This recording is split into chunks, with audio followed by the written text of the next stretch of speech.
Hello, welcome to ThePrint. My name is Amna Begum Ansari, and recently popular YouTube podcaster Ranveer Allahbadia found himself in a controversy that quickly escalated from social media rant to a full-blown national crisis, at least if TV news anchors are to be believed. For a joke deemed beyond the limits of Indian conscience, the YouTuber now faces an FIR, a parliamentary panel, and the collective wrath of outrageous viewers. Alabadia promptly reposted a apology on X, but the avalanche of condemnation has not slowed. Politicians, the National Commission for Women, the police have all rushed in to share their 2 cents, which seems to supposedly civilizational threatening comment.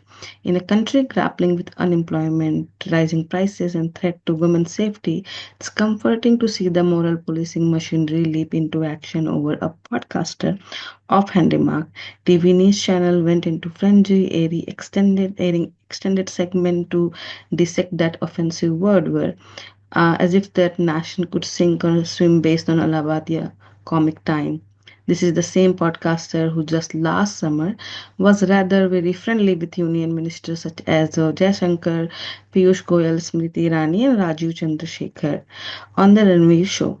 You would think this high profile chat or even his episodes on black magic might have caused the stir, but irony had other plans. He's not in the hot water for that episode, but a joke which can be maximum categorized as a cringe.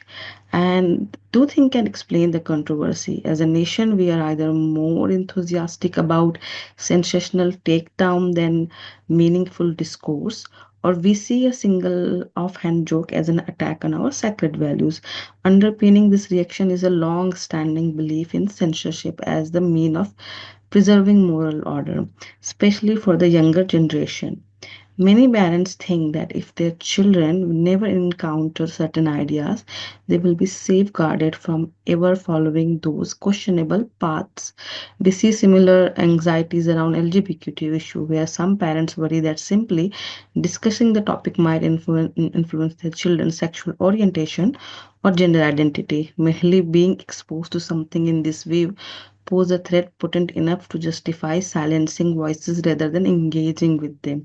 Let's be honest, the backlash we are seeing spring from the India's strict family hierarchical value, where respect for elders are non-negotiable, and a crass joke which dares to articulate a taboo topic like insects seems to many a direct assault on that system. I am no free speech absolutist.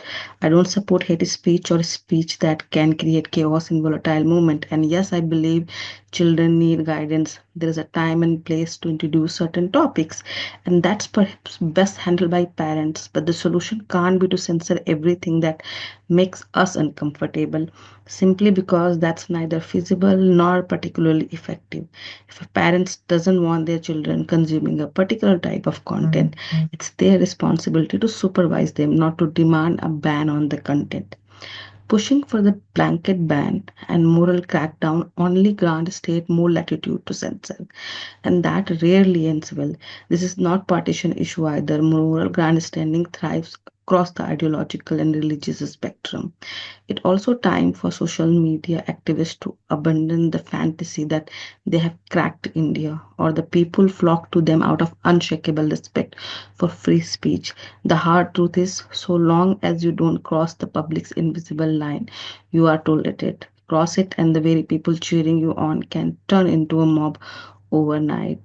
For more, please go and read my article and keep watching the print. Thank you.